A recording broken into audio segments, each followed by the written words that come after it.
All right. So yeah, once again, good morning everyone and happy New Year sa ating lahat, no?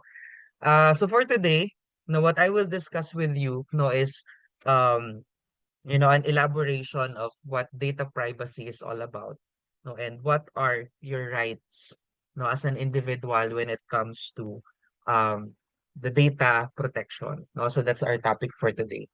Data privacy rights and data privacy protection, no? Which is yeah, before we proceed, no, allow me to read the objectives. At the end of this discussion, you should be able to explain the concept of data privacy and its impact on individuals and society. So encourage ethical behavior in the handling and protection of personal data, and practice safe and secure online behavior to protect personal data. Yan, medyo maliit pala yung aking text. Ako ang hindi nakakabasa. Anyways, yeah. So as a review, no, or to elaborate, no, kapag sinabi nating data privacy, no, I'm sure every one of you are familiar, no, what do we mean when we say data privacy, no? But pag sinabi nating data privacy, no, it refers uh, to the personal information, no, such as your name, no, your address, and other sensitive information, no, na sinishare natin online or that we are providing, no, to the different businesses or organizations or the different online services, no, na ginagamit natin. And data privacy, no, is ginawa siya, no, to prevent those organizations, to share our information, or for them to have, or for us to be safe, no, lalo na from unauthorized access or unauthorized disclosure, no, or unauthorized detraction, no. So it is our right as individuals, no, to control our personal information and to determine how it is used. No, kung paano gagamitin or ginagamit yung mga information that we are sharing, no? Kasi 'di ba, every time we avail, online services, or every time um we need, kahit hindi online services, every time we need, kunwari for example, mag-open tayo 'di ba ng mga bank account, no?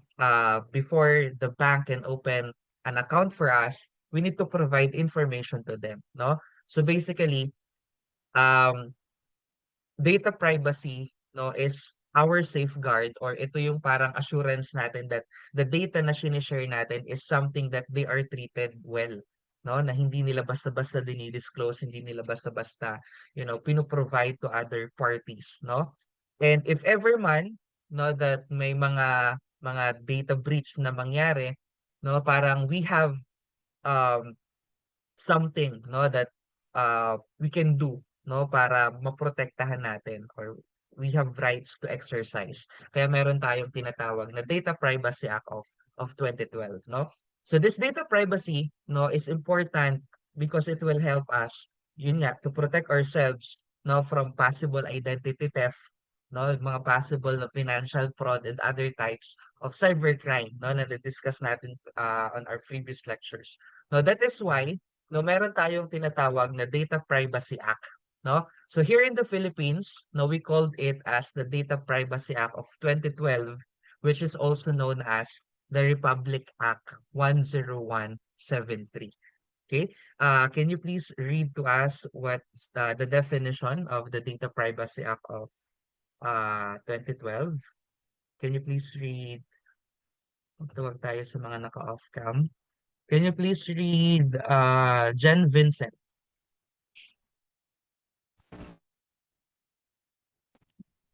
Data Privacy Act of 2012 or Republic Act 10173, an act protecting individual personal information and information communications systems in the government and the private sector, creating for this purpose a national privacy commission and for other purposes. All right, thank you so much, Vincent, no? So, this is how this Data Privacy Act of 2012, no, is described in its provision, no, and this Data Privacy Act started July 25, 2007, no? So basically, this Data Privacy Act of 2012, no, it governs. Aldrin, mute muna kita ha. Ayan.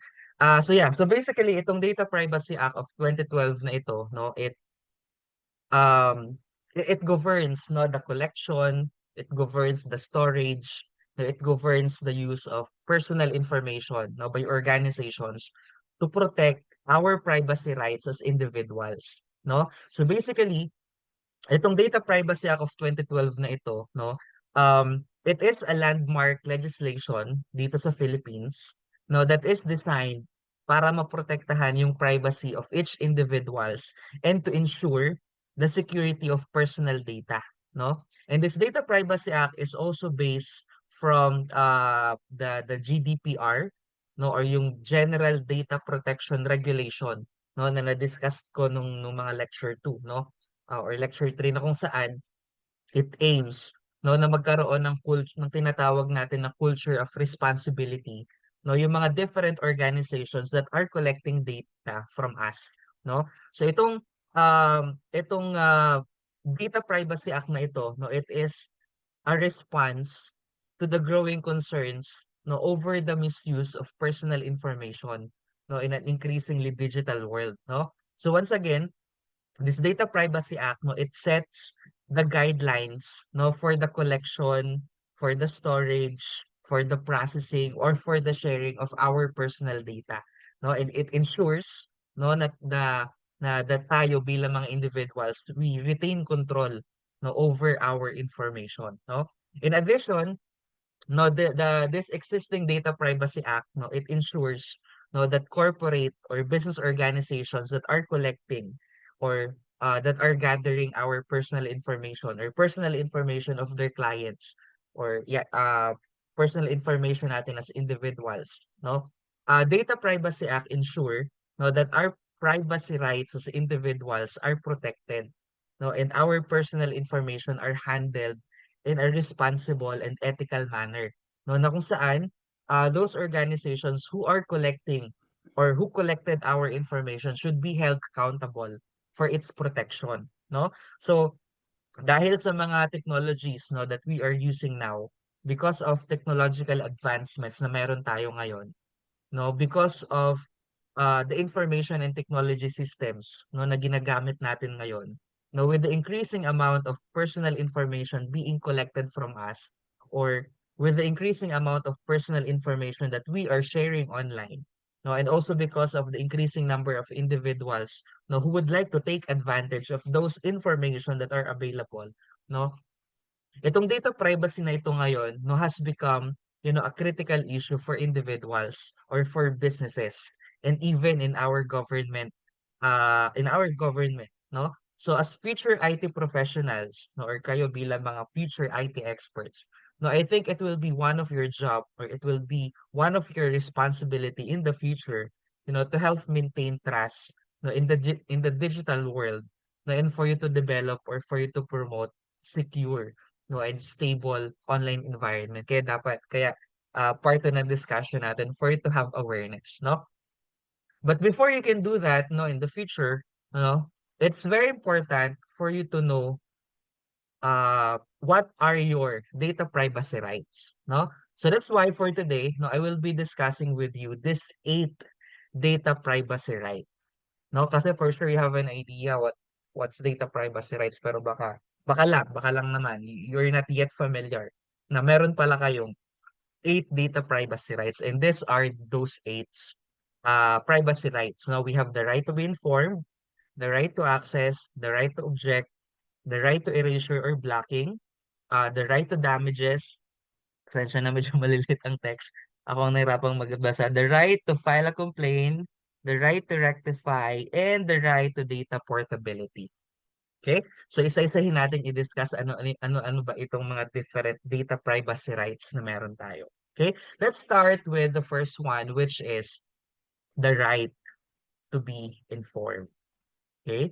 Can you please read what this right to be informed is all about? Let's hear it from um, Yasmin.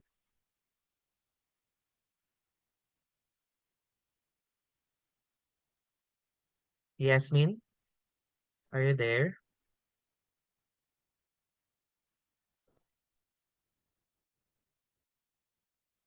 Yasmin Ann? Wala. Um, Yasmin. Wait lang take note ko lang. Secretary, can you take note na lang kung sino yung mga tinatawag ko na unresponsive? Um, Yasmin Ann, last call, wala. Jane, Beatrice Jane, rather. Beatrice Jane, are you there? Yes po, sir. Alright, go ahead. I'm sorry po, ano po ulit yung tanong, medyo maingay po kasi dito sa...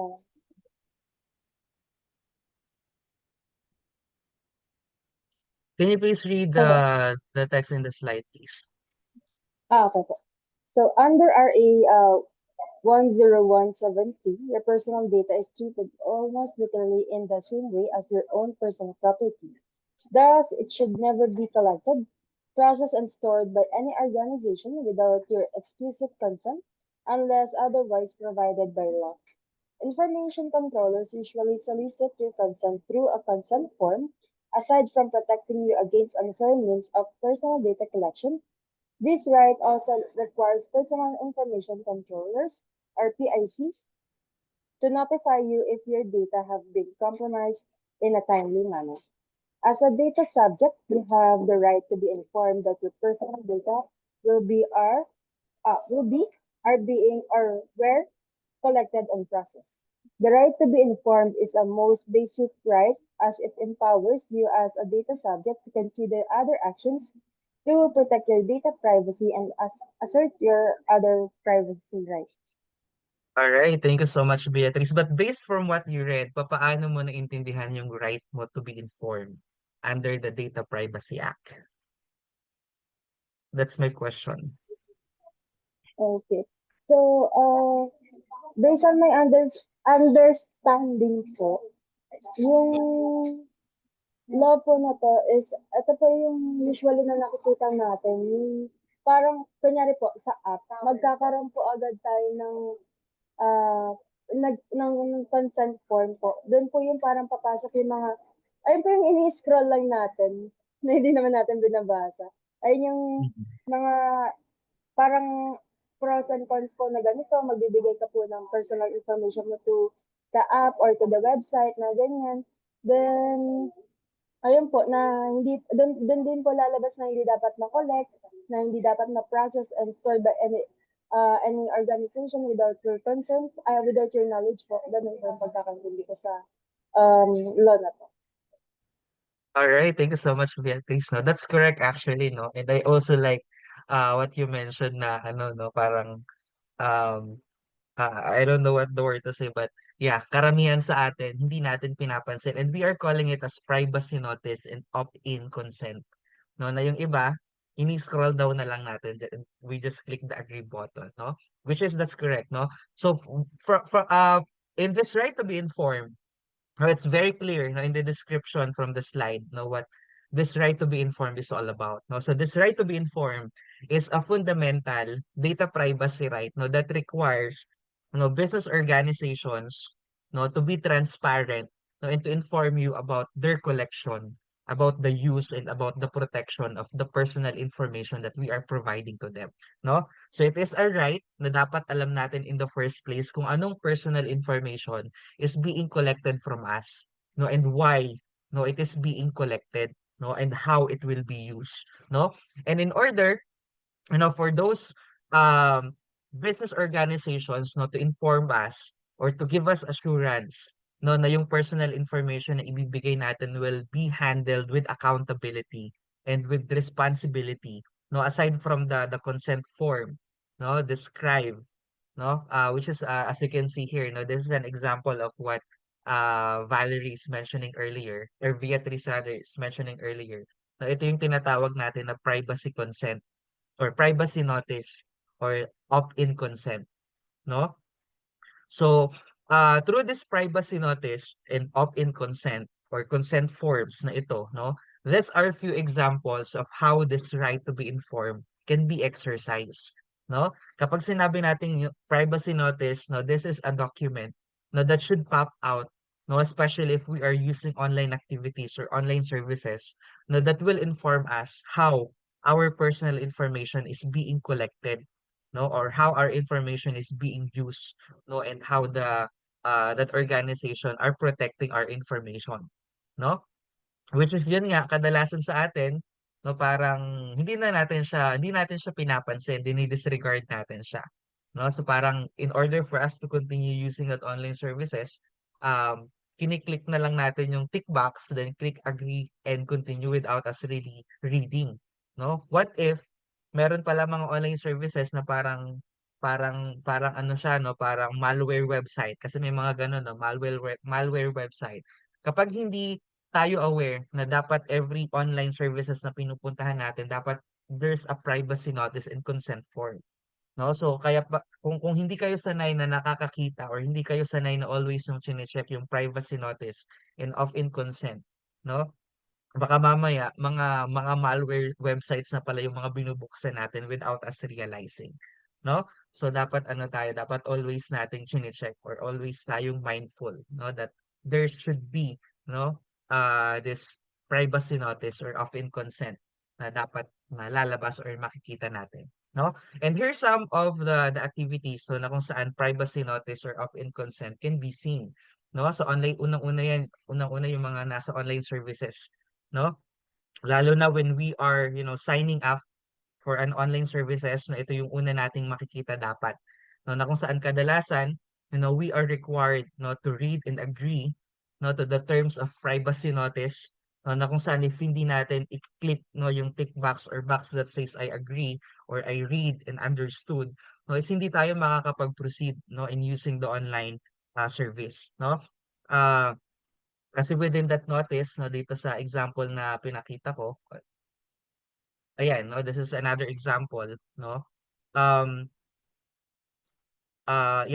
within this notice, no, it explains, no, or kapag clinic niyo yung pag clinic niyo yung button, um, for you to know more, no, about the content of the privacy notice, no, parang it should explain to you, no, what personal information is being collected from you, no, why it's collected and how it will be used. No, ang problema nga sa atin, katulad ng mention ni Beatrice, karamihan, no, hindi naman natin nilalahat pero for sure meron dito sa inyo, no, na hindi naman talaga natin siya binabasa. Ini-scroll down na lang natin siya. No? And we just click the agree and understand button na lang tayo. No? But that is the privacy notice. No? Lalo na if that company or organization is planning to share, the collected data from us with their third-party advertisers, they must inform us bago natin gamitin yung online services, and they should obtain, our consent. No? Which is, kadalasan ng nangyayari, no, nag-o-obtain naman talaga sa atin ng consent, hindi nga lang natin binabasa, no?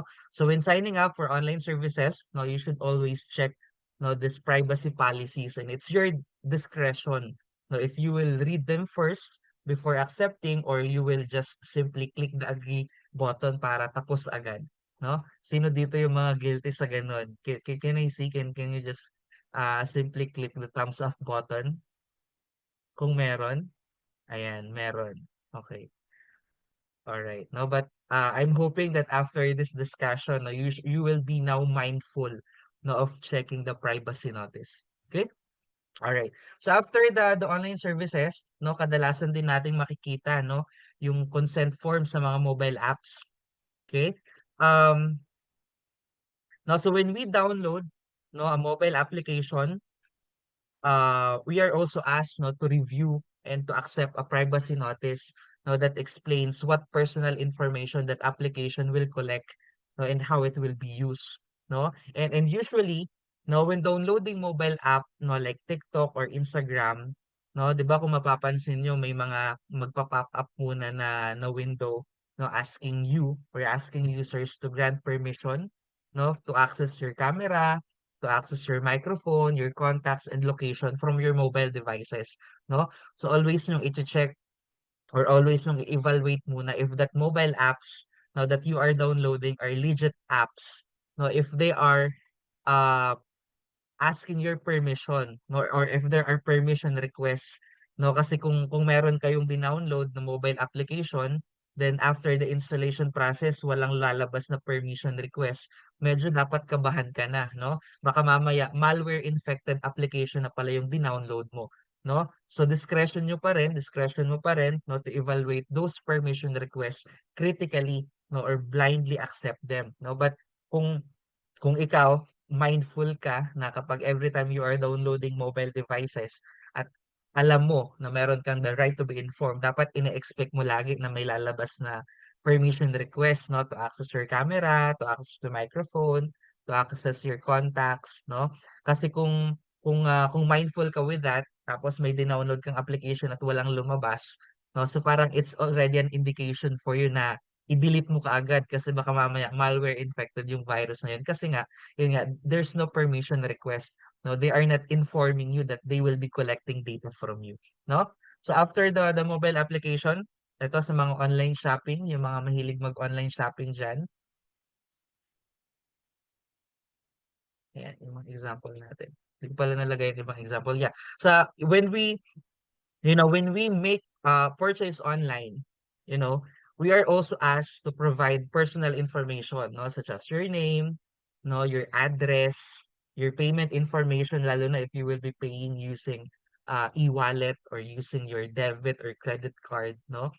And even, our purchase history, no? So when signing up on e-commerce websites, no, lalo na Shopee or Lazada, no, the platform dapat it will show, no, the user's email, um or your purchase history, no, or your email, your address, your purchase history may be used, no, for marketing campaigns or shared, no, with delivery partners, no. Kaya 'di ba minsan uh pag nag-sign in ka sa isang services, no, or online services, magugulat ka na lang sa mga email mo, may mga nare-receive kang mga ano, no, mga ads, may mga nare-receive kang newsletter, no, which is kaya mo na-receive yun because yun nga nag-click ka or nag-agree ka na papadalhan ka nila ng mga marketing campaigns without you realizing na yun yung resulta ng pag-click mo, no, ng agree button, yun yung resulta ng pag-click mo ng you read and accepted the terms and conditions, no. Kasi 'di ba minsan, 'di ba yung Gmail ngayon ay ano na lang, no, may capacity na lang yung storage niya. Tapos kaya mabilis na pupuno, puro ka ads. No, which is, yun yung reason kung that ads that you are receiving from your email is because um kada lahat ng online services na pinupuntahan mo, you just read and accept, no, napapadalhan ka nila without you fully reading, no? So, yan sa mga examples sa online shopping, what else? Social media, no? So when we create an account on our social media platform, no, we are also required, no, to review and to accept privacy notice. Now, for example, when creating an account on Facebook, no, 'di ba, we are required, no, to accept the data policy in terms of service, no, and in that policy, it explains, how Facebook collects data, no, such as our email address, our location, even our browsing behavior, no, to personalize yung mga ads na makikita natin, no? Kaya lang, yun nga, karamihan ang problema, basta na lang natin kiniklik ang agree button without us realizing, no, na pinapayagan na natin si Facebook na ibenta ang information natin sa mga third party ad partners nila, and bumabalik sa atin yun through targeted ads, no? So kung mapapansin nyo or kung naku-curious kayo how Facebook algorithm works, no, kung bakit, kung ano yung mga nilike natin or kung ano yung mga naging engagement natin, ano yung mga sinearch mo, no, the next time that you are on your Facebook again, no, yung mga lalabas is based from our recent activities, or yung mga ads na lalabas is based from what you are or what we are interested in, no. It's because we allow Facebook and its third-party advertisers to use our data, no, which is pwede nyong i-click sa Facebook nyo, no, you can i-check rather, pwede nyong i-check sa Facebook nyo, you can go to your ad preferences setting, no, i-check nyo dun, no, and makikita nyo, magugulat kayo kung ano-ano mga information yung ginagamit sa inyo. For example, um, yung birthday nyo na ginagamit for targeted ad ng certain um, advertisers, or even for example yung location nyo or even yung age nyo, no, pwedeng gamitin yan for targeted ad, no? Which is, if you don't want Facebook to do that, kasi nga nung simula nag-agree ka, nag-accept ka sa terms, pero but ngayon if ever you don't want targeted ads, no, you can opt out, no, or you can manage your ad preferences. Alam niyo ba kung paano gawin yan? Sige, pakita ko sa inyo pala. For those na don't have an idea. Sige, check, pakita ko. Let's go to my Facebook. Ayan, safe naman siguro yung Facebook ko ngayon. Wala na. Joke lang. Safe to share naman siguro. Ayan. Go to the settings and privacy. Punta tayo sa settings. Ayan. Medyo kaya kong konti. Ayan. Punta tayo dito sa ad preferences. If you can see this, nasa left side. Ayan. Ad preferences. Ayan. Ayan. Ayan. So, lalabas dyan, no, yung mga customized ads, no, na, although naka-ano ko naka-opt out ako. Pero yan. Check nyo sa inyo later, no, kung ano yung mga customized ads na, parang parang naka-preference sa inyo, no? Dito tayo sa manage info. Ayan. Sa akin, naka-ano siya, naka naka-opt out ako. No, check nyo sa inyo later kasi baka mamaya naka-ano kayo, no, hindi kayo naka-opt out. But usually pag pinuntahan nyo to dito, kapag naka-green tong red na to, ibig sabihin your information are being used, no, by the ad partners. No, check nyo yung pag green yan, kasi pag hindi nyo siya in-opt out, usually nakalagay dyan yung green, parang your information is used for ads, ganyan yung lalabas. But if you don't want to, you can click that, naka-opt out na kasi ako yung ganyan. Ayan, so for example, ito yung naka-green siya sa inyo, ito yung na-tick box button, naka-green siya dyan usually, no? And naka-identify dyan kung anong information yung ginagamit from you for targeted ads. But if you don't want to anymore, no, you can simply, click the opt out. Ayan. Even dito sa information. And for example dito, no, even your search history is available here. Pwede nyo siyang i-check. Wait lang, mukhang safe naman ang search history ko.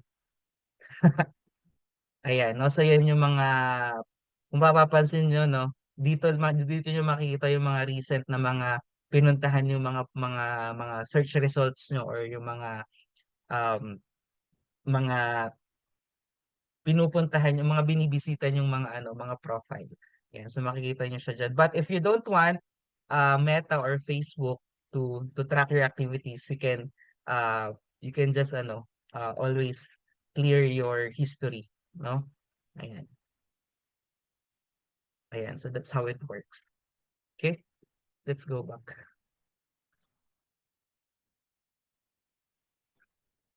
Ayan, no? So that's for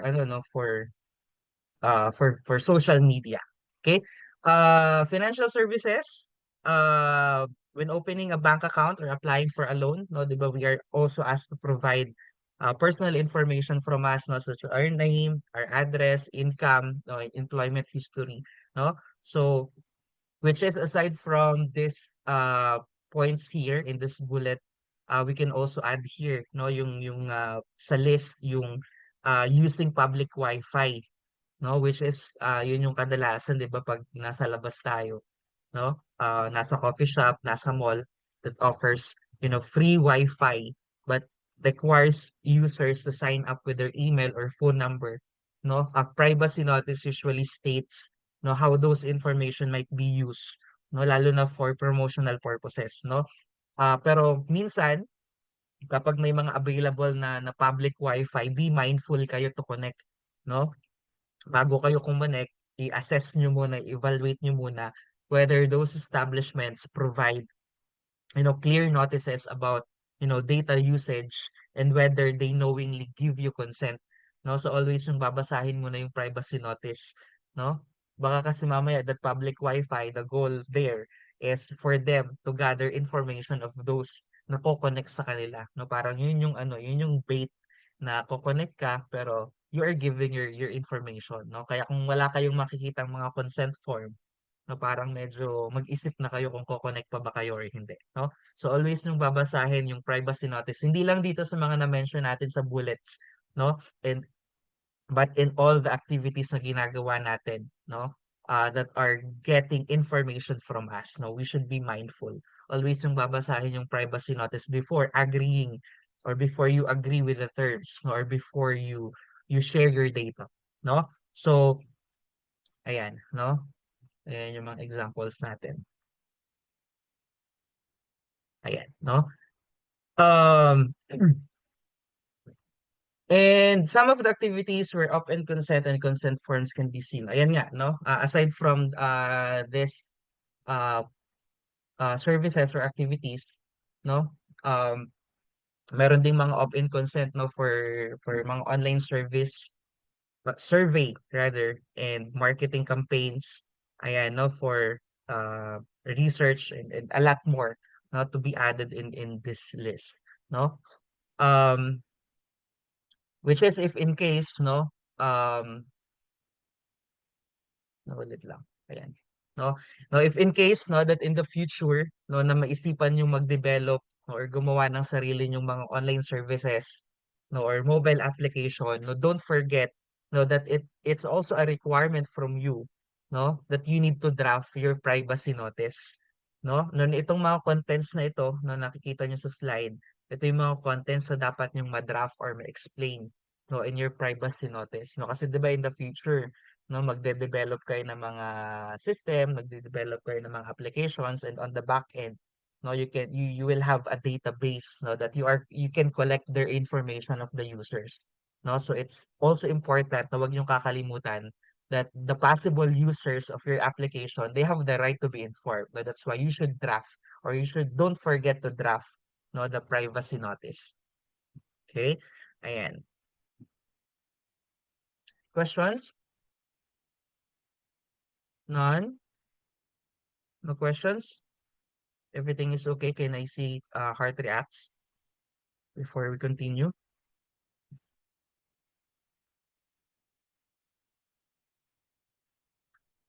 All right. No, sir, what if may mga online services, or what if may mga mobile applications that do not provide any privacy notice bago sila mag-collect ng personal information? What will be the catch? No? So yun na nga, if ever, no, that you encounter online services or mobile applications that do not provide any privacy notice before they collect your information.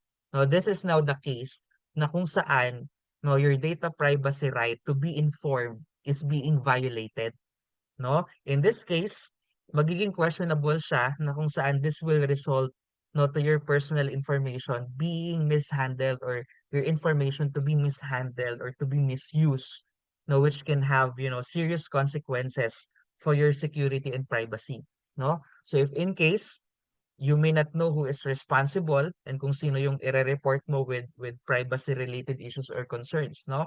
So therefore, it's important, no, for online services and mobile applications to provide, a clear and concise privacy notice, no, that will inform individuals, or that will inform users, no, about their information handling practices, no? And it's important, no, because it will help to build trust and transparency, no, to those organizations, no, and even to their users, and to protect, no, individuals privacy rights, no?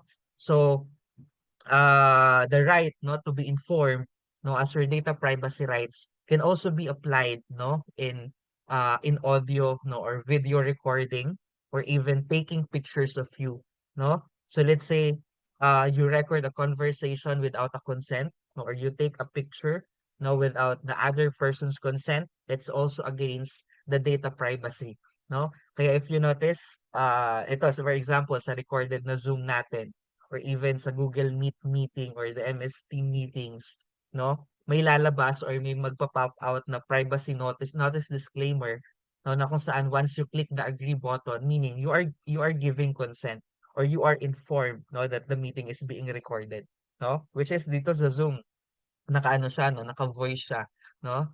the call is now being recorded, which is may lalabas na pop-up sa inyo that every one of you should agree. Or for example, meron sa inyo na mayroong mga transcription application na gagamitin para i-record yung itatranscribe yung sasabihin ko. It's also informing me that someone is transcribing the call, may ganon, no? So yung mga magpa-pop up na yon, that's the disclaimer, no, that for example, this call is being recorded, and once you click the agree, no, you are giving consent, no? Ayan. So even sa no, sa mga phone calls, no?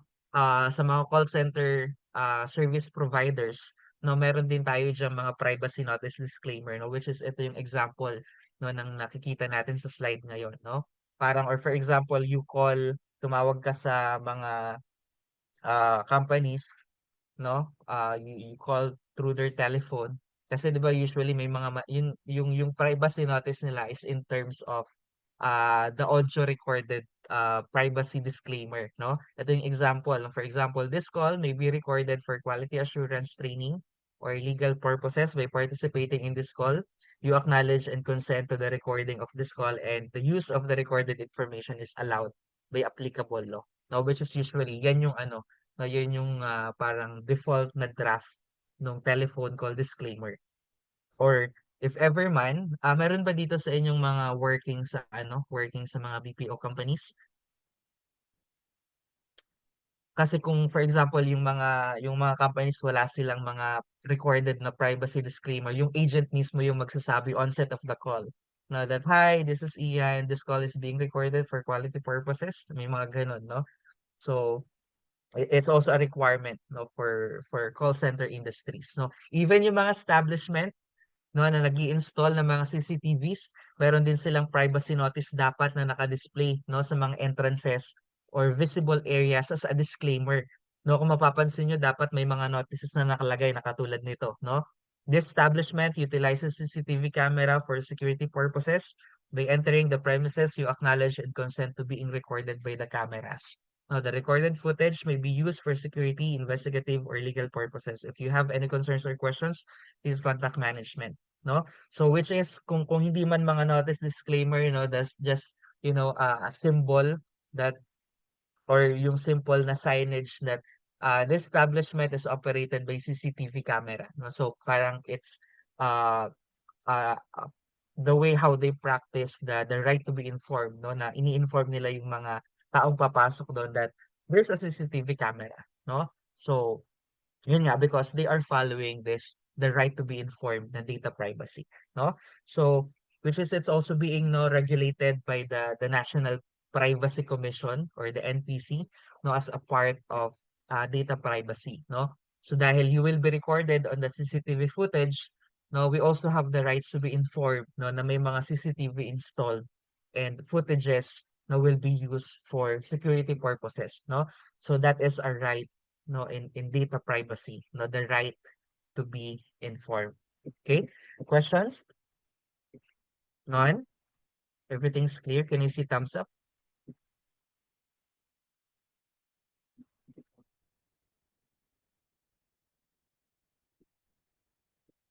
Can you see thumbs up if everything's okay? Everything's clear? No questions?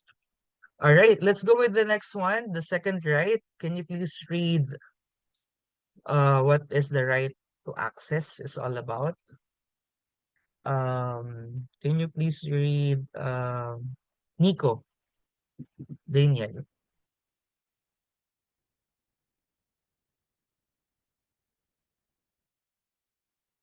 Nico, nandiyan ka ba?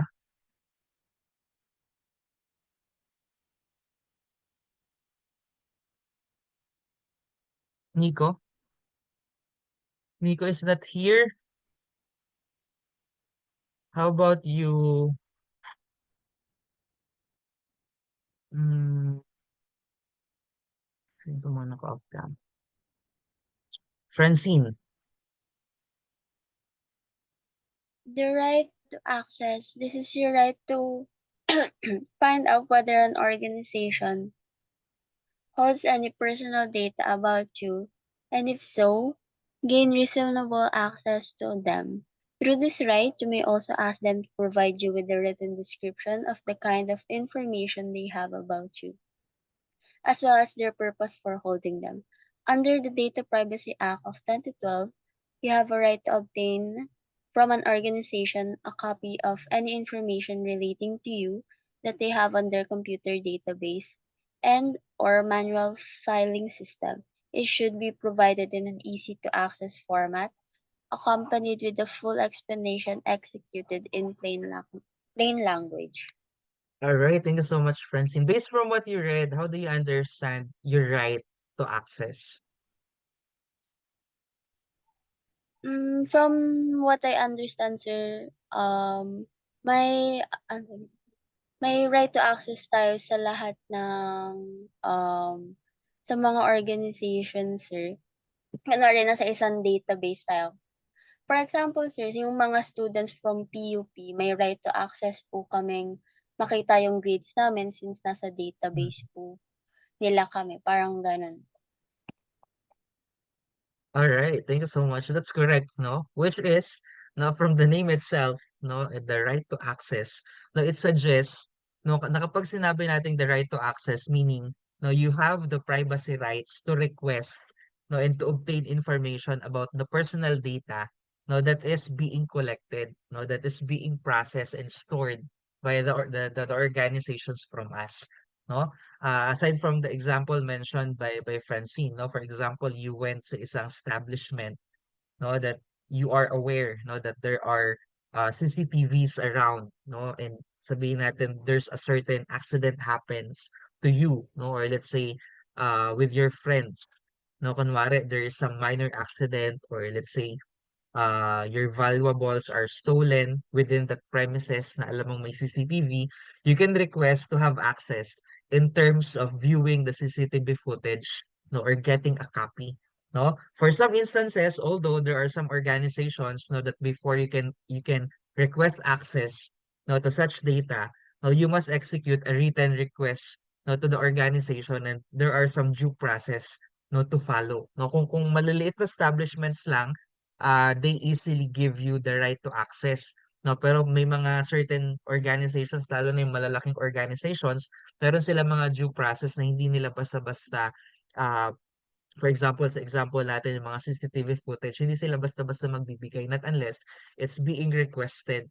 No, and may mga establishments din naman na may due process sila na hindi sila basta-basta magbibigay, although we have the right to access, pero kailangan nating i-request through authorized agencies, no? For example, mga police, for example, mga magagamit as evidences, no, na meron kang for example, kakasuhan, and yung evidence na pwede mong gamitin is through the CCTV footage that you can obtain. No, kapag malalaking organization siya, kailangan mo ng tulong or written notice from, agencies, or authorized representatives. No? So, um, no, so how can we exercise? No? Ito yung mga mga contents, no, ng right to access na pwede nating i-demand, no? The contents of your personal data that were processed, the sources, the names and address of the recipients of your data, yeah, no, the list goes on.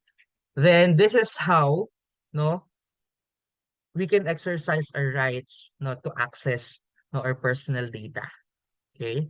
Can someone please read the content of this slide? Pabasa lang natin, no? Um, Hector, nandiyan ka ba? Yes po, sir. All right, go ahead. How to exercise our rights to access? You must execute a written request to the organization addressed to its data protection officer or DPO. In the letter, mention that your request is being made in exercise of your right to access under the Data Privacy Act of 2012.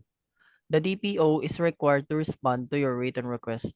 Be prepared to provide evidence of your identity, which the DPO should require of you to make sure that personal information is not given to the wrong person.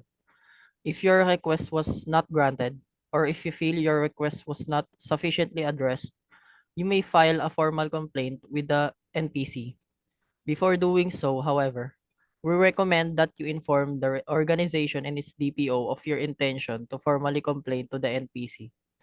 They might be able to the opportunity to apologize, better explain their position, or reconsider your request. Alright, thank you so much, Hector. No, so nilagay ko na diyan lahat, no, yung content ng ano, no, ng Data Privacy Act, no, or the 10173 para, everything is clear. No, but there are some additional rules, no, or exceptions, no, that may disallow us, no, to exercise our rights to access. No, so in data privacy, yung rights natin to access information is not absolute, no, and may have some limitations or exceptions lang. And kailan nagkakaroon ng mga exceptions na yun, no? So can you please read what are those exceptions or limitations, no, with our right to access? Can you please read, um uh Justin? Some exceptions may disallow the exercise of an individual's right to access. This is to balance the right to privacy of an individual versus the needs of civil society. Here are some examples. A criminal suspect is not allowed access to the personal data held about him by the law enforcement agencies, as it may impede investigation. You are not allowed you are not allowed access to information about you as contained in communications between a lawyer and his or her client, if such communication is subject to legal privilege in court. Your right to access your own medical and psychological data may be denied you in the rare instance where it is deemed that your health and well-being might be negatively affected. Alright, thank you so much, no? Ngayon ko lang napansin may typo pala ako diyan. Yeah. Yeah, so some of this, no, restrictions, no, as described now from this slide, no, are data or information that has something to do with criminal investigations, no, na kung saan only the law enforcement agencies lang ang pwedeng i-allowed, no, or to be granted access to those data in the course of criminal investigation, no? So aside from this, pwede ding exception sa hindi natin pwedeng ma-access yung mga may personal data that may be restricted, to protect trade secrets or yung tinatawag natin na mga commercially sensitive information, no? We can also include sa exception sa right to access is the access to personal data that might infringe on intellectual property rights. No? And of course, no, isa sa mga restrictions, no, yung mga personal data of minors, no, may be restricted also to protect the minors' welfare and privacy. No? So that is our right to access. Okay? Let's go with the next one, which is the right to object. Okay, can you please read what is our right to object is all about? Let's hear it from uh pag nagtatawag na ako, yung iba biglang nag-open no? Let's hear it from um Valerie.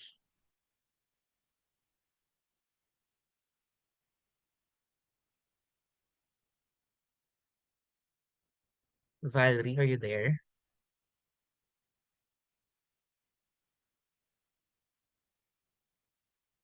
Valerie? Wala si Valerie. Um, Shikaina, are you there? You can exercise your right to object if the personal data processing involved is based on consent or on legitimate interest. When you object or withhold your consent, the PIC should no longer process the personal data unless the processing is pursuant to a subpoena for Tin. obvious purposes, contract, employer-employee relationship, etc., or a result of a legal obligation. In case there is any change or amendment to the information previously given to you, You should be notified and given an opportunity to withhold consent. All right, thank you so much, Shikaina, no? So dito naman sa the right to object, no, this is most specifically applicable, no, na kung saan ang mga organizations or yung tinatawag natin na PIC, no, or Personal Information Controllers, no, which is kapag sinabi nating PIC or Personal Information Controllers, no, is sila yung mga organizations na nagko-collect and nag-i-store, no, ng mga personal data gathers from us. Tayo yung tinatawag na data subject, no? So yung tawag sa atin is data subject. Yung tawag sa kumukolekta ng data natin, they are the personal information controllers. No, so in this right to object, this is applicable when organizations or PIC are processing our data without our consent, or in Tagalog, wala nating pahintulot or hindi tayo pumayag. No, without our consent, no, with the following purposes. No, usually dito yan, usually parang ito yung mga common, no, na kung saan natin ma-observe or mapapractice yung right natin to object. Unang-una, with the digital marketing purposes, no? Can you read first the content before I explain? Um, Natawag ko na ba si Jan Aldrin? Jan Aldrin?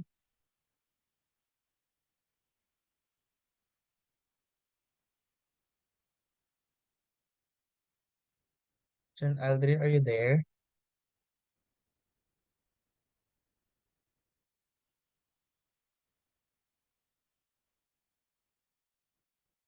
Biglang nawala ah. Um, hmm, how about you? Yan, nawala nga si Jan Aldrin. How about you, Luis? Vince?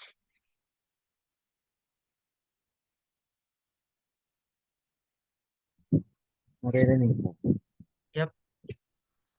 Direct marketing purposes. When business organizations give you sales materials about the products and services, they must explicitly inform or remind you of your right to object.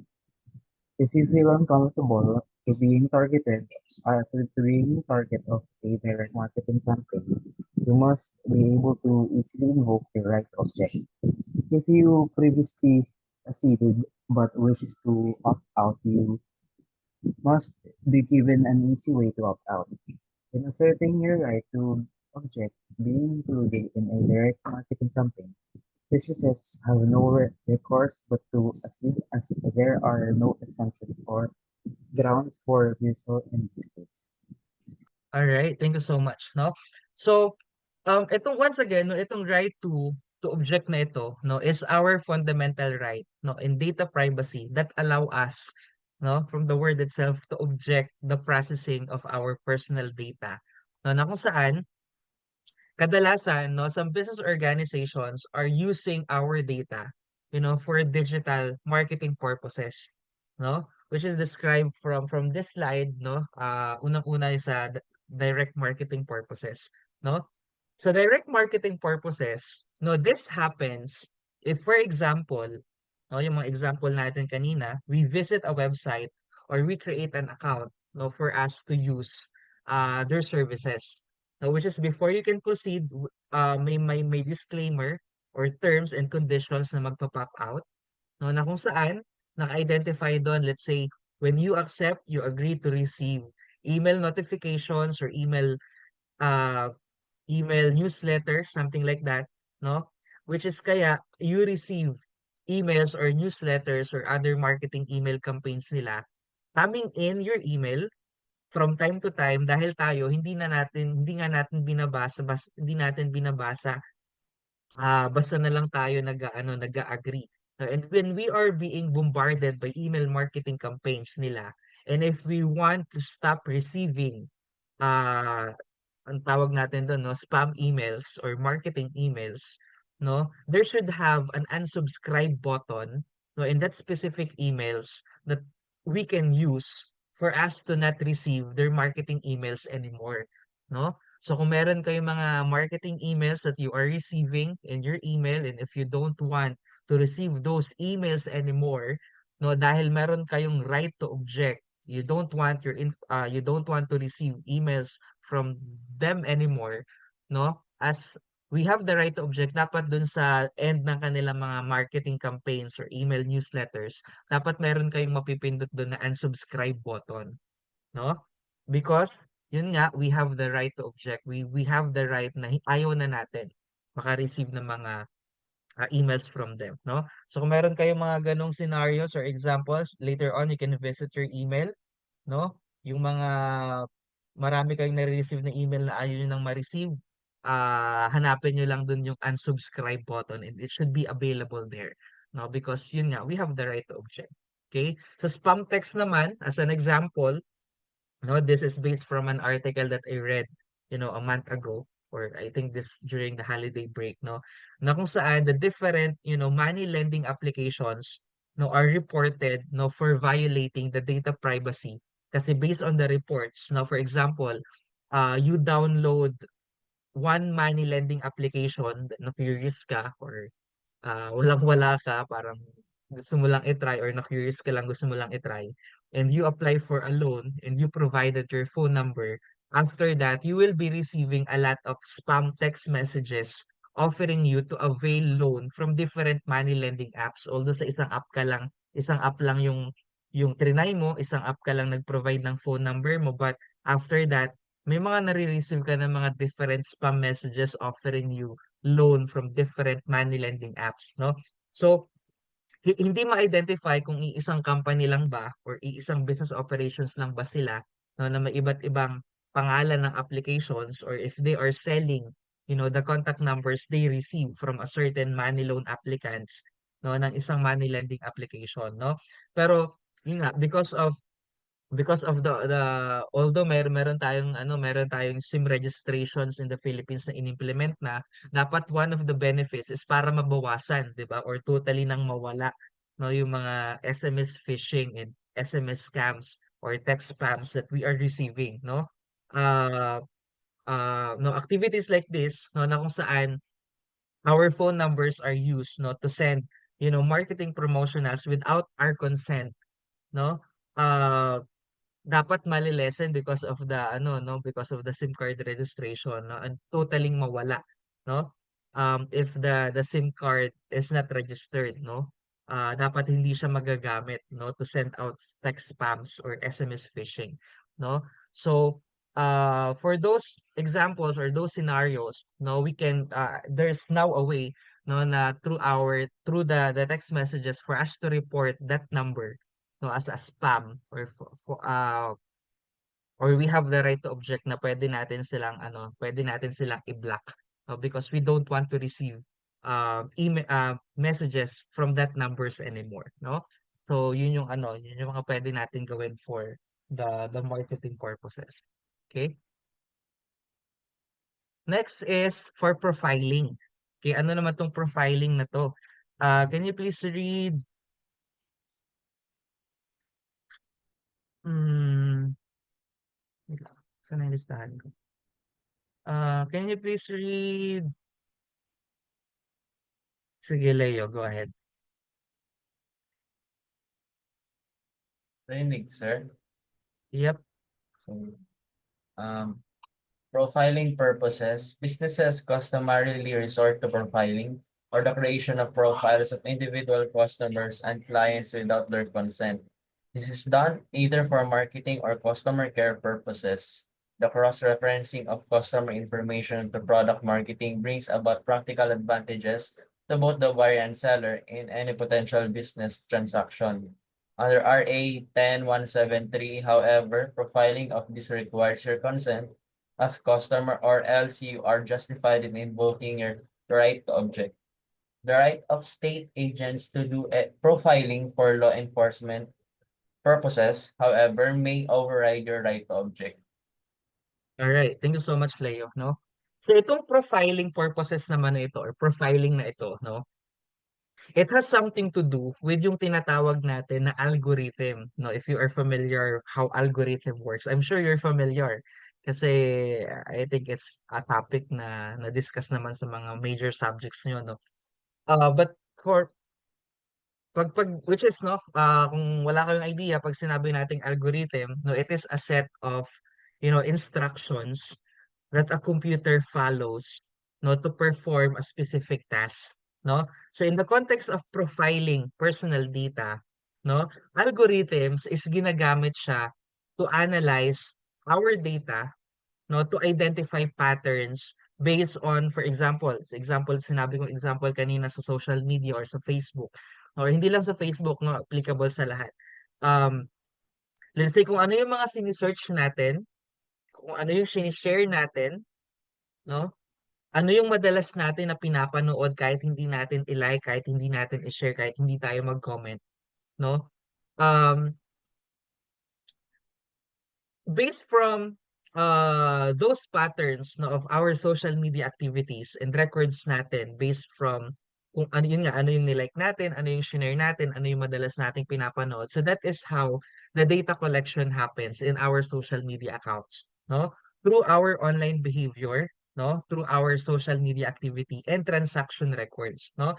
So from those collected data, no, based on our online activities, no, nagkakaroon ngayon ng data processing, no? So the collected data is then processed and organized into a format that can be used by the algorithm, no? Then after ma-process yung data, no, the next step is yung process data is then analyzed, no, using statistical and machine learning techniques, no, to identify the patterns and to identify the correlations, no? Then the algorithm, no, can now make predictions, no? And doon na nagkakaroon ng tinatawag natin na targeted advertising, no? That's how I know, o yun yung alam kong process ng algorithm, no, because I work as an SEO specialist, no, for a digital marketing company, no. However, if you don't want, no, to use your information for targeted ads, no, you can go yung pinakita ko sa inyo kanina, no, you can go to security and privacy settings doon sa Facebook, no. And you can just, easily opt out, no, and opt by doing that, no, you are exercising your right to object kasi ayaw nyo nang ma-profile, no, ayaw nyo nang ma-profile for targeted ads, no. So dahil we have the right to object, no, dapat lahat ng mga social media accounts natin, no, there is a way for us to opt out. There's a way for us na if we don't want, no, yung mga targeted ads kasi bumabalik sa atin based from our algorithm, no. So kung ayaw na natin dahil we have the right to object, no, dapat meron dong way, no, for us to stop profiling, no, for us to stop receiving targeted ads. Okay, after profiling, ayan, no, meron tayong tinatawag na automated processing purposes, no? So can you please read what this automated processing is all about?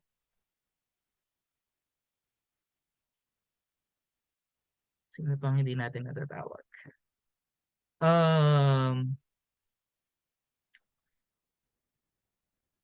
Sige, Beatrice, go ahead. Ay, hindi, tawag na kita kanina, di ba? Iba Iba naman po muna. yun, sir. Iba yun. O, sige, go. Automated processing purposes. In technology-driven industries, such as banking and finance, many decisions affecting individuals or arrive at electronically via automatic data processing systems based on personal information stored in Careful ng computerized tabas. systems. This reduces the business's transactions process down to a few seconds and facilitates a speedy exchange of economic value. Potentially, however, it may also inadvertently arrive at decisions prejudicial to your interests and leads to the weakening of your position as a transacting party. As such, organizations are required to notify you whether your personal data will undergo automatic processing and inform you that you have a right to object. All right, thank you so much, Beatrice. With the V, V pala yung kanina. Yeah. So itong automated processing naman, no, it's the same with profiling. No, ang pinagkaiba lang nila is in automated processing, automatic na pinaprocess ang data no, for analytics. Unlike the algorithm na nagbe-base muna sa online activities and behavior natin, no? So in terms of the rights to object, now if we don't want our data no to be used for direct marketing purposes, for profiling or automated processing, there should have several ways in which we can object or we can prevent to the use of our personal data, no? So which is unang-una nga is through yung tinatawag natin na opt-out. No, kapag sinabi nating opt-out, no, you have the option not to participate in something if you don't want to. No? So organizations should provide individuals with the option to opt out of direct marketing communications, no, and it should typically involves an option no to unsubscribe no from their email marketing list. No? So um in this right to object, we can request no that our data no should not be used no either uh we can contact no the data controller of that organizations no na kung saan karamihan ng mga organizations they have a designated data protection officer or yung tawag natin sa kanila is DPO, no? Yung DPO no ng mga organizations na yun sila yung responsible no for ensuring that their organization complies no with data protection laws, no? So if ever you don't want your information or you want to object no or you want to practice your right to object kung walang available na mga opt-out, no? Walang available na unsubscribe, walang available na mga settings, no, for you to don't use your information for targeted ads for profiling. No, you can contact no their DPO, no? Kasi lahat ng mga organizations may mga tinatawag tayong DPO or Data Protection Officer, no? Yun nga for those situations na wala na hindi available yung mga opt-out, no? For mobile applications, as I've mentioned earlier, no, there should have settings in which, we have data preferences katulad nung pinakita ko sa Facebook, no? You can set no the ad preference off, no? For websites naman, if you don't want them to track and use our data, don't accept the cookies, no? Kasi once you visit a website, 'di ba may nagpa-pop out asking your consent, accept cookies or don't accept. No, since may idea na kayo, no, what is cookies and how cookies work, no, you should not parang you should not or you should know what to select, no, kung based on your preference, no, for example, gusto niyo i-track yung activity niyo in that website para sa susunod alam na nila yung parang automated na processing nila, you can accept the cookies pero kung it's your first time to visit that website and you don't want wala ka ng planong bumisita ulit sa website na yon, you can just reject cookies, no? Yun. So for that's our way to object naman in terms of sa mga websites, no? Tama naman ako, no? You're already familiar what cookie is all about or ano yung mga cookies na hindi to yung kinakain na yung cookies to sa website. May idea naman kayo, no? Can you see thumbs up? For sure. May idea naman kayo. Alright, no? So yeah, itong rights to object natin, no, in data privacy rights, no, it's important because it gives us control over how um our personal data is processed and how our personal data is used. No, and it should allow us to express, our preferences, no, and to make informed decisions about how data is used. No, hindi yung si automated processing and si algorithm ang magde-decide no kung ano yung mga preferences natin. No, so kung ayaw na natin because of this right to object, no, it gives us the ability to refuse no or to withdraw our consent no to the processing of our personal data for specific purposes, no, particularly for marketing or profiling activities, no, and organization must respect our choice, no.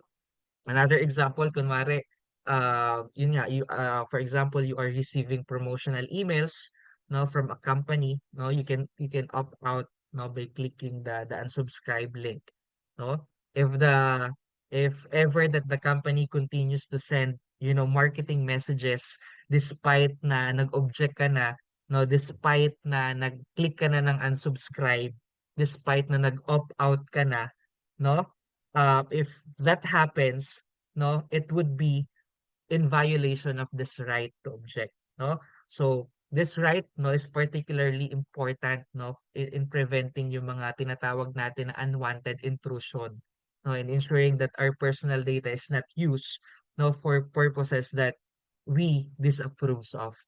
Okay? Questions? Questions? Everything's clear? Okay, let's go with the next right, which is the right to erasure or blocking. Can you please read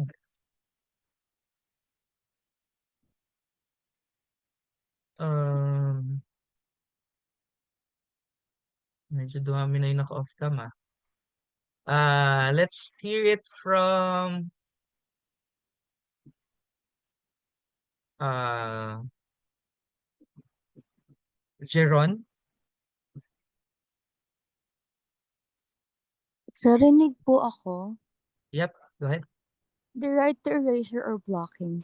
Under the law, you have the right to suspend, withdraw, order the blocking, removal, or destruction of your personal data.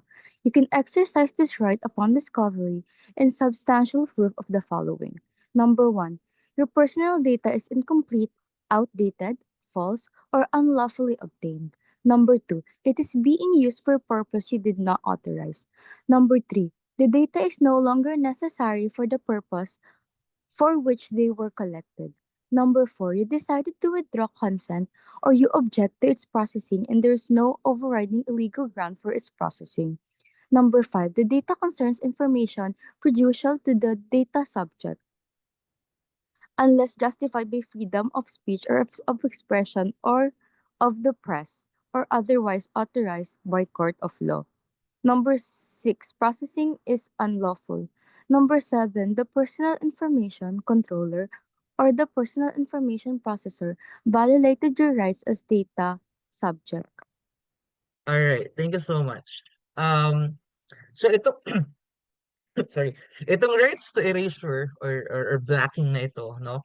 Um, this is also one of our rights, no, for us to have a control over our personal data and to ensure, no, that our personal data is not processed, no, for longer than necessary, no? Or itong right na ito is also known as the right to be forgotten. No, this right allows individuals, no, to request the deletion or blocking of their personal data if it is no longer relevant or if it's no longer necessary or it's no longer needed or it's no longer lawfully processed, no? So this right ensures, no, that personal data is not retained indefinitely, no, without a valid reason. Okay? So pwede tayo mag-request na ipabura yung mga information natin, lalo na sa internet, considering this 7 items as guidelines, no, or restrictions, no? Kasi kung for example, let's say a person who committed a crime, no, may request that their personal data be erased or blocked from the internet. No, pwede silang mag-request but there's no guarantee that the request will be honored, no? So if a person's criminal activity is considered to be of public interest, no, the data controller, no, is not obligated to comply or to approve, no, your request for erasure or blocking. Kasi against siya dito sa rule number 4 and against siya dito sa rule number 5, no? There should be no overriding legal grounds, no? If in case naman, na let's say there's a news article or blogs written about you, or on social media posts written about you, you can request, pero there's also no guarantee following the rule number 5. If the post or article is justified as a freedom of speech or freedom of expression or freedom of the press, no? So ito yung itong right to erasure or blocking, it's possible pero with with the following restrictions, no? Na nakalista dito sa ano niya, no? Sa 7 items here. Okay? So, how can we exercise our rights to erasure or blocking? Can you please read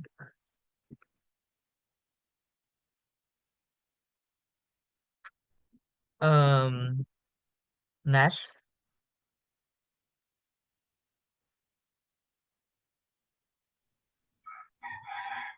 How to exercise your right to lahat po ba, sir? Yeah. Okay po. Execute a written request to the organization addressed to its data protection officer or in short DPO and have it received in the letter mentioned that your request is being made in exercise of your right. To ensure erasure under the Data Privacy Act of 2012, documents to support your request must be attached. The DPO must act on your written request.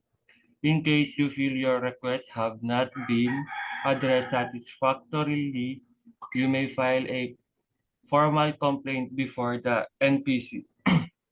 Attach there with your request letter to the DPO.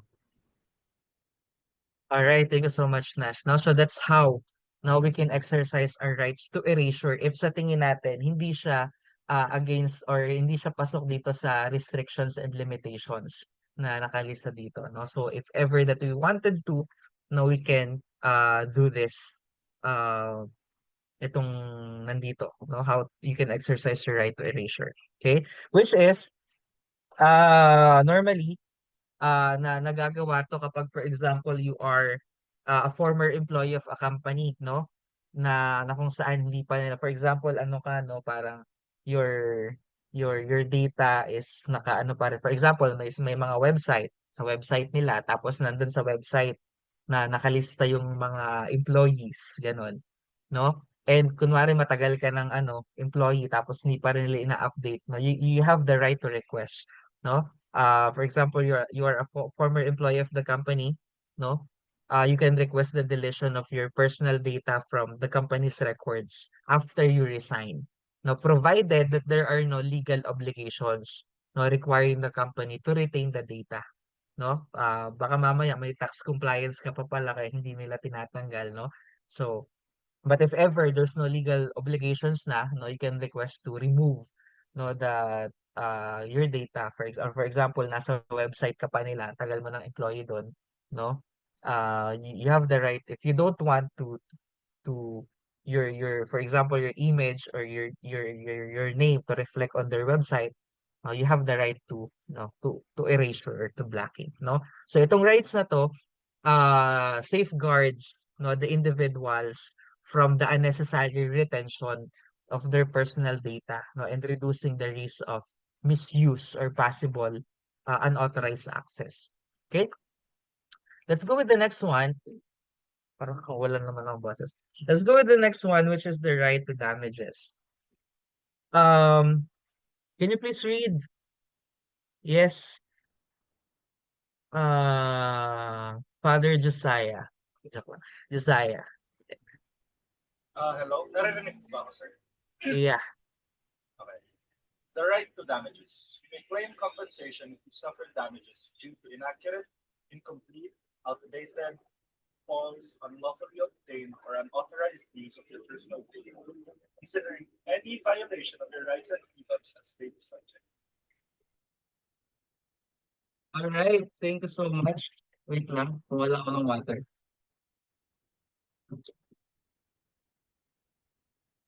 All right. Thank you so much, Josiah, no? So based from this slide or based from what you read, how do you understand this right to damages? If ever po yung mga ano, sir, na-violate yung freedom yung sa ano mga po. If kunwaring may nag-post ng false information or like anything within those kinds of things, pwede ka pong makakuha ng compensation. That's correct, no? Which is it's very clear, no, from the name itself and from the definition, no? But to give us more idea, no, I have here an example, medyo mahaba siya, no? I have here an example scenario that will give us a backgrounder, no, how this right, no, to damages in data privacy works, no? So in this example, that I write here, no, this is an actual situation that happens, no, in United Kingdom, no, and it's published, nandyan yung link if you want to visit, no. So in this scenario, basahin na din natin, no. In October 2013, the Home Office published quarterly statistics about the family returns process, by which applicants who have children but who have no right to remain in the UK are returned to their country of origin. The Home Office uploaded anonymized statistics, but they also mistakenly uploaded a spreadsheet of raw data on which those statistics were based. This spreadsheet contained personal data and private information of approximately 1,600 individuals, including their names, ages, nationality, the fact of an asylum claim, the regional office which dealt with their case, and their immigration removal status. This data remained online for nearly 2 weeks before it was removed, but during that time, the web page had been visited by IP addresses across the UK and abroad. As a result, a small number of these individuals brought claims for misuse of private information and breaches of the Data Protection Act. No, the defendant accepted that their accidental publication of personal data amounted to a misuse of private and confidential information and a breach of the DPA, or the Data Privacy Act. It was not disputed that, subject to proof, damages were recoverable for distress at common law, so on and so forth. The six individuals who brought the claims were awarded between 2,500 European dollars and 12,500 European dollars in damages for misuse of their private information and the distress suffered as a result of the data breach. No? So, in this example, no, um, or if in case no you encounter same situation, no, in which no your personal data has been made public, no, without your consent, no, so parang since you have the right to damages, dahil kahit accidentally pang na dito sa example na to, no, accidentally na i-post yung ano, no, yung spreadsheet containing the raw data, no, so dahil medyo sensitive yung information, no, about the shared content or about the shared information. No? So following the Data Privacy Act, since we have the right to damages, no? Yung mga individuals involved, no? So nakapag-claim sila ng certain amount of money, no? Because they exercise their right, no, to damages, no? So if in case you encounter same situation that you feel, no, that you can file a claim, no, or you can file a compensation for accidentally, no, uh posting your sensitive personal information, no, and if you want, no, to exercise your right to damages, no, this is how you can do that. Okay, can you please read, um Kevin, Mark Kevin, Mark Kevin, are you there? Hello, hello. Rinig po ako. Yep. Yeah. How to exercise your right to damages. Write or speak to the organization which mishandled your personal information to see if you can reach an agreement and claim compensation. If you feel that your concern has not been satisfactorily addressed, you should write to the organization and inform them of your intent to take the matter to the court. Before you start court proceedings, talk to a legal advisor if you want to make a claim in court. The NPC has no role in dealing with compensation claims, but you may request us to assess if the organization mishandled your personal data and broke the DPA. You can give a copy of the NPC's letter to the court along with the evidence to prove your claim. This, however, does not guarantee that the judge will fully agree with the NPC's view. You may also require someone from the NPC to give expert evidence, which will only be allowed if the judge orders it. The party calling the witness will have to shoulder the corresponding costs. Okay. All right. Thank you so much. Yeah. Um, so basically, no, dito sa the right to damages, no, in data privacy rights, it refers no, to our rights as individuals, to receive compensation for any harm, no, na pwede nating masuffer, no, as a result of, a violation of our privacy rights, no? Pwede siyang damages of financial loss or emotional distress or reputational harm, no, na pwedeng maging resulta from unauthorized collection, no, or unauthorized use or unauthorized disclosure, no, of our personal data. No, so basically, itong rights to uh damages, no, will serve as, no, something that will make sure, no, that the data controllers will be held accountable and will be held responsible, no, for handling personal data, no. So if they violate, there is something, no, na dapat will serve as a violation for them, no. So itong right to damages na ito will ensure, no, the protection of personal data and para makapag-promote ng ano, no, ng tinatawag natin na responsible data practices, no?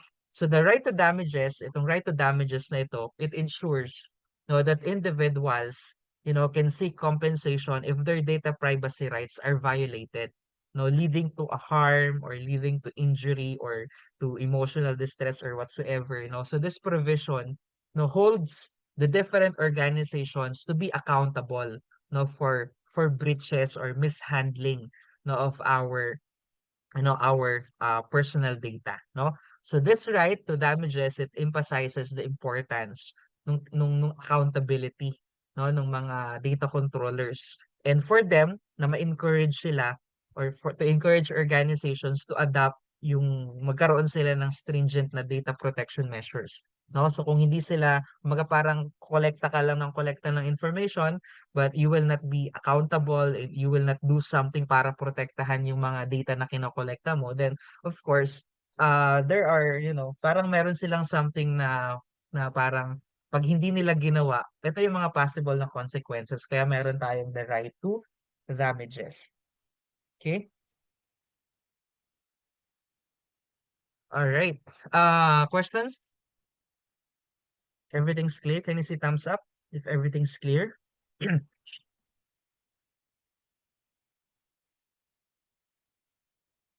All right. Let's go with the next one.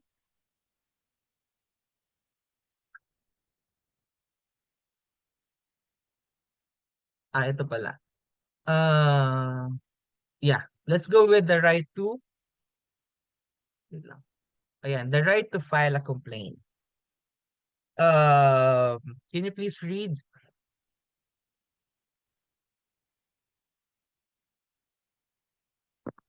Hmm. Nico, Daniel, nandiyan ka na ba? Nico, wala ka dyan?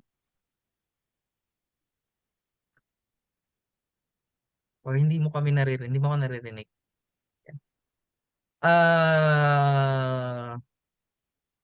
Buhawi. Hello po, sir. Rinig ba? Yep. Yep, go ahead. The right to file a complaint. If you feel that your personal information has been misused, maliciously disclosed, or improperly disposed, or that any of your data privacy rights have been violated, you have a right to file a complaint with the FTC. All right, thank you so much. Ayan, no? So, it's very clear, from the definition pa lang and from the name itself na we have the right to file a complaint, no? So that's right. File a complaint with the National Privacy Commission, no? So that's NPC.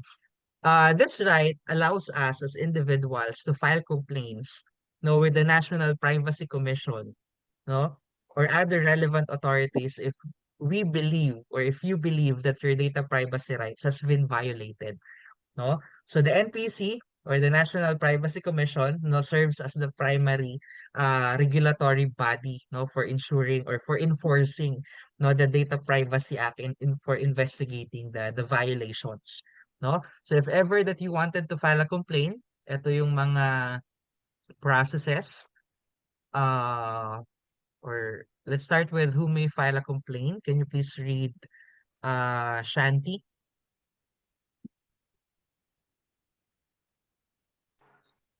Narinig na po ako, sir. Yep, go ahead. Ayan, so under the 2021 Rules of Procedure of the NPC, the following may file a complaint. One, data subjects who are subject of a privacy violation or a personal data breach.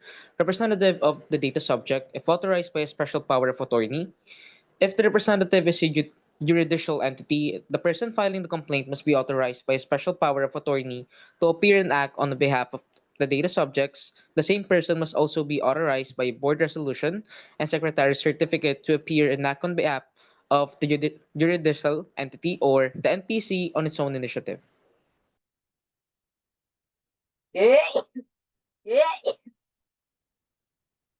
Hold on. All right. Thank you so much. Before I explain, can you please read the next slide? Let's call on um hindi ko pa natatawag. Um Jen. Jen, are you there?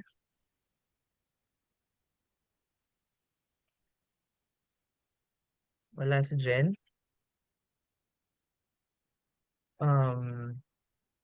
Valerie. How do I file a complaint? File a filled out and authorized complaint assisted form or a verified complaint together with copies of any evidences and witnesses. Affidavit through the following. 1. Personally. 2. By registered mail. 3. By courier or by electric mail as may be authorized by the commission. Electronic documents must be digitally signed and in PDF format if practicable. And page sizes compliant with the efficient use of paper rule. If submitted in this digital format, the NPC may charge fees for printing. If submitting through a portable electronic data storage device, example CDs, thumb drives, etc. Similar portable data storage devices containing the same files must also be given to any opposing party so named. One portable data storage device is equivalent to one copy. If the portable data storage device is infected with malware, the documents will not be considered as having been filed.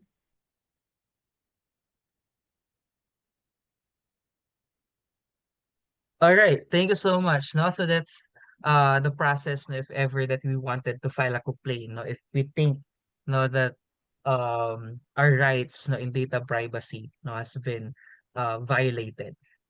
Okay. Um Ayan. No, so let's go with the next one. Or may question ba kayo about filing the complaint? Yeah, if wala, let's proceed with the next one, which is our right not to rectify. Can you please read what's our right to rectify is all about?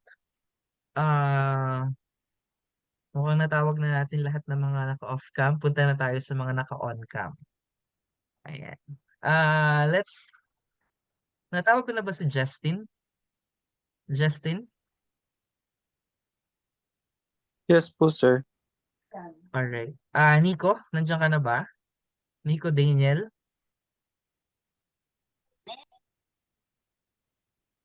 Ayan. Si Yasmin, tawagin natin. Yasmin, nandiyan ka na?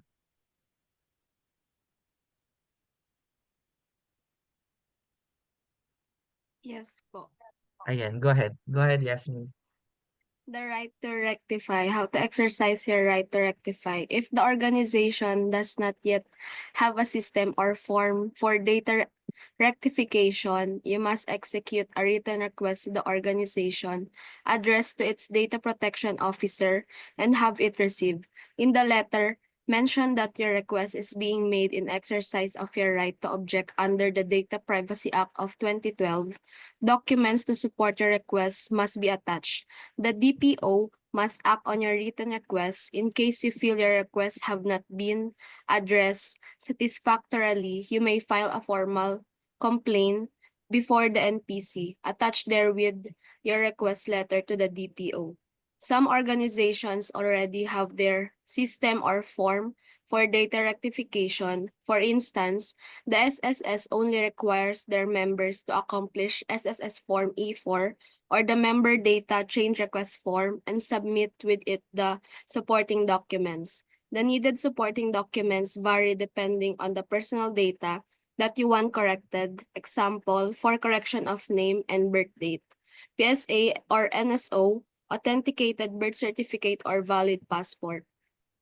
For correction of name due to naturalization, certificate of naturalization issued by the Philippine Department of Foreign Affairs, identification certificate issued by the Philippine Bureau of Immigration, and any foreign government issued ID cards and or documents showing the new name.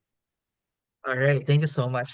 Pasensya na kung medyo mahaba. Itong nilagay ko dito sa slide, ito talaga kung ano yung nakalagay dun sa sa Data Privacy Act, no? Talagang kinapi ko lahat. Okay? So, in this right to rectify, no, I'm sure it's clear from its definition or based from the words itself or from the description. No, it clearly explains no na itong right to rectify uh right to rectify na ito, it gives us an ability to correct or to update inaccurate or incomplete personal information that is being processed by organizations. No? So this right to rectify is important because it helps to ensure no yung tinatawag natin na accuracy or completeness of our personal information. No? And it protects us no against potential harm or discrimination that may result from incorrect or incomplete data. No? So we have the right no to request that organizations update our personal information, and organizations have a responsibility to comply with this request in a timely manner unless they have a legitimate reason not to do so. Now, for example, kunwari, nag-apply kayo for PUPSE, tapos mali yung nailagay yung information, or parang yung information na nilagay mo may mali kang spelling or may maling may maling spelling or whatsoever. Then, dahil yun yung lalabas sa lahat ng systems na gagamitin mo, for example, kay PUP, then, you have the right, no, na ipakorek siya or ipatama siya, no?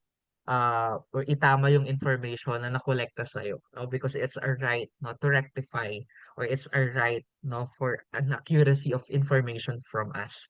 Okay? So this, is what the right to rectify is all about. Okay? Um, Ayan, no? So, basahin na rin natin. Ay, ito pala dapat yun. Ayan. This is the right to rectify. No? How to exercise the right to rectify. And if example, you will be requesting to rectify information, ito yung no? Ito yung form no, na ginagamit, and it's come from the National Privacy Commission. Okay? So after the right to rectify, we have the right to data portability. Can you please read what the right to portability is all about? Um, Nico, nandiyan ka ba? Mukhang wala si Nico ah. Pero nandito siya kanina pa sa Zoom. Nico, narinig mo ba kami? Narinig mo ba ako? Wala. Okay, let's call on, dahil natawag na natin lahat, punta tayo sa mga naka-open cam. Let's call on Vincent.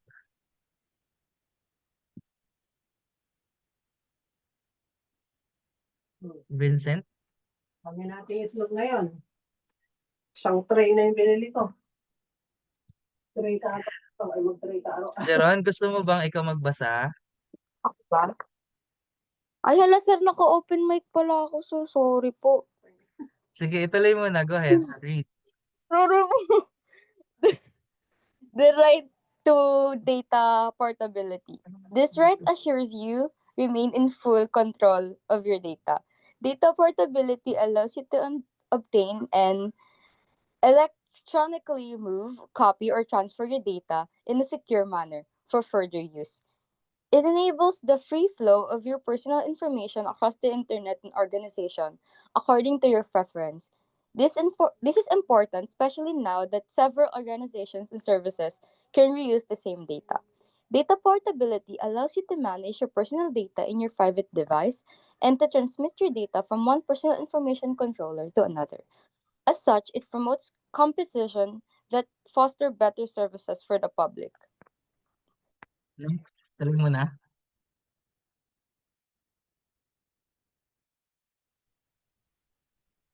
Alas-alas Ah, po yan, sir. hindi, wait lang. Magtatawag tayo ng iba. Thank you Sige so po. much, Sorry Jeron. po. Yan, be mindful ah. Ayun, natawag ka tuloy. Sige, Vincent. Let's call on Nathaniel.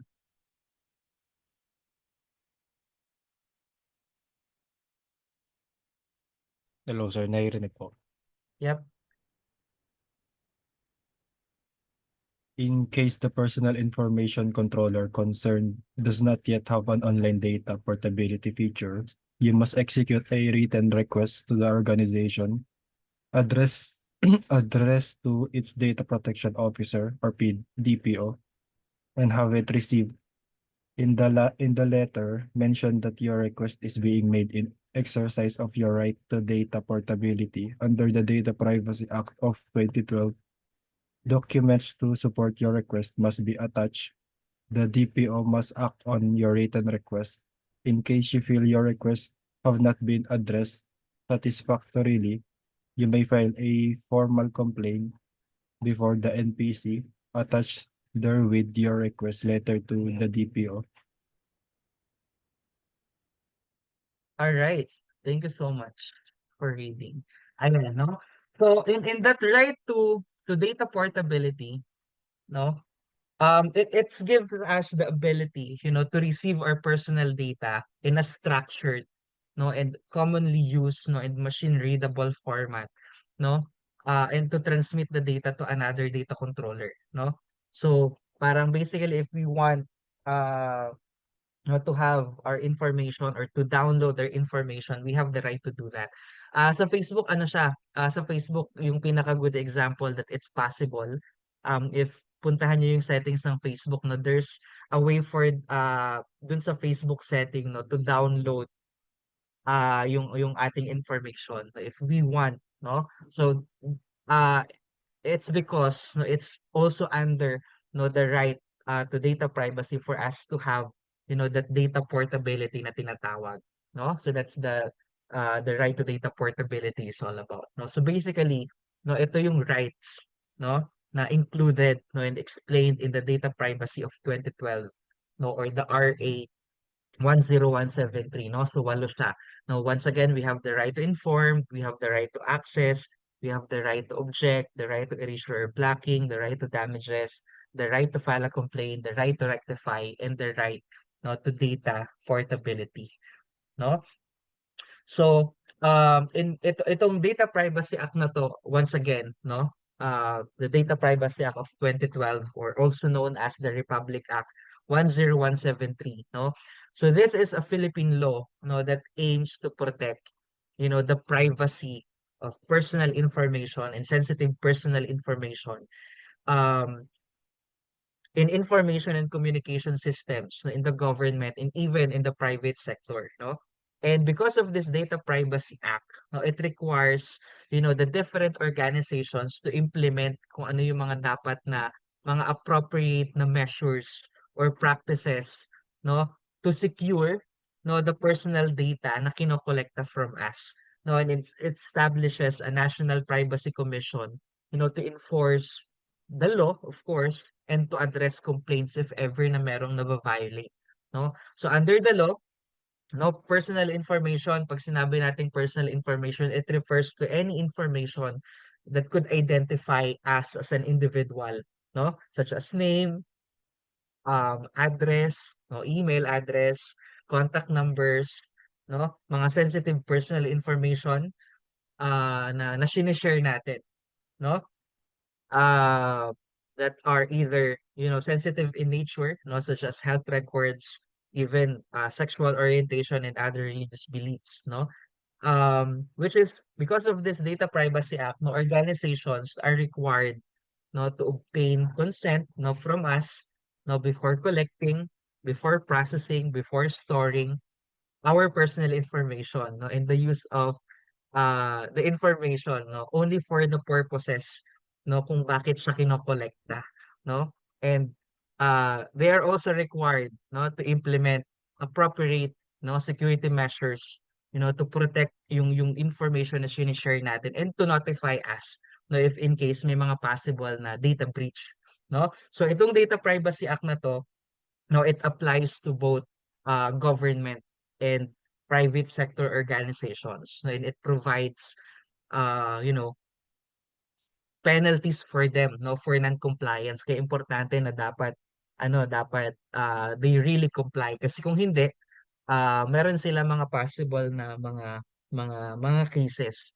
no mga legal consequences and pinaka-importante doon yung no yung the right to damages no pwede sila magbayad if in case uh they violated no one of these rights no at hindi lang siya yung penalty for non-compliance hindi lang siya it not only includes fine no pwede rin din silang makulong no or it involves imprisonment no which is this Data Privacy Act no it also gives us the right to access no to correct the personal information and to file a complaint no, if sa tingin natin yung rights natin have been violated no so I'm summarizing no itong mga rights na meron tayo no so overall that this Data Privacy Act of 2012 no it aims to ensure no the protection of yung personal information natin no, and to give us control over our personal data no and the reason why this topic is included for discussion no, in our subject IT social and professional issues is unang-una of course no to raise awareness no kasi understanding the Data Privacy Act of 2012 will help you no as students to become more aware of your rights and to be aware of your responsibilities no when it comes to personal information and sensitive personal information no so having the awareness of this data privacy no is makakatulong no for you to make informed decisions no about the information that you share online and the data that you share no with organizations no lalo na sa mga social media postings so as much as possible if there's no need to or yeah if there's a need rather if there's a need to filter what you post no the pictures the videos the locations no and other stuffs that we are posting or that you are posting no ako personally no naniniwala ako sa famous line na think before you click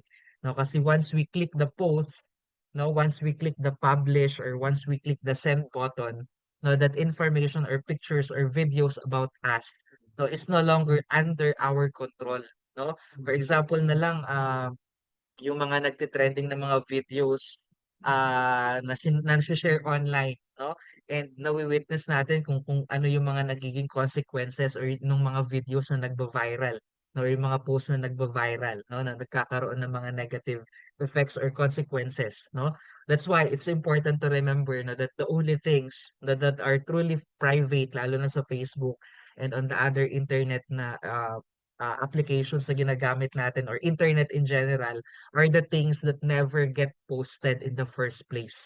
No? So always yung tatandaan yan. No? So aside from the awareness, no, learning this data privacy, no, especially the data privacy rights will help you no prepare for the future no and for ethical considerations no kasi as sabi nga natin no as technology continues to play an important role no sa mga buhay natin it's crucial for you no as students no to understand the laws and regulations surrounding our personal information no and this knowledge will be valuable for all of you no in your future careers no especially if you will be working in fields no related to technology and data privacy no for ethical considerations naman no the Data Privacy Act of 2012 is ina-address niya no yung important ethical considerations no related to personal information such as obtaining consent and using information only for the purposes for which it was collected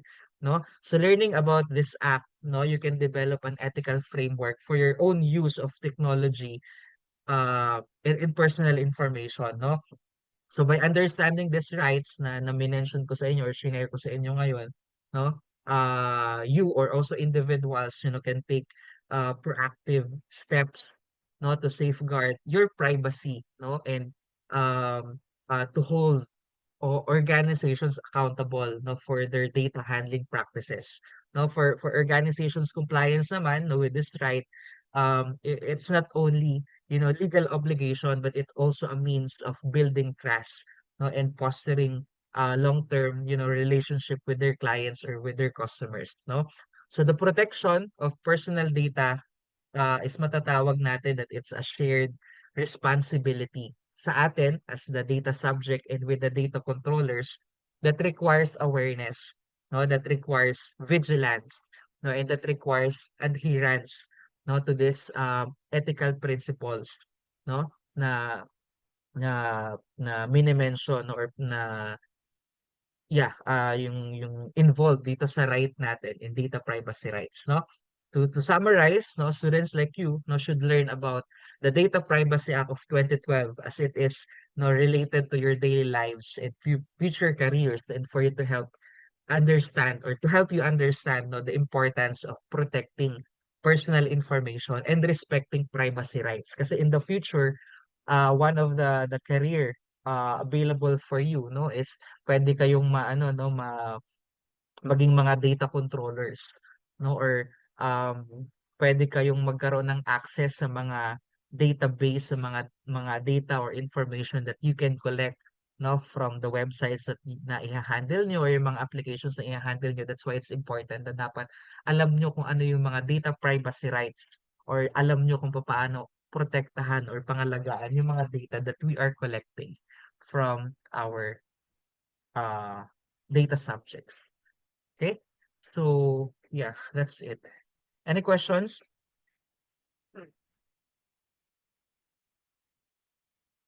Questions? Clarifications? None? Can you say heart reacts if everything's okay? No questions, everything's clear? Wala. Okay, sige, let's proceed to our next lecture. Kaya ba? May oras pa ba tayo? Ang oras na 11. Naka 2 hours tayo. Sige. Ganito na lang. Katulad na mention ko rin pala kanina, no, nag-lecture 5 tayo ngayon.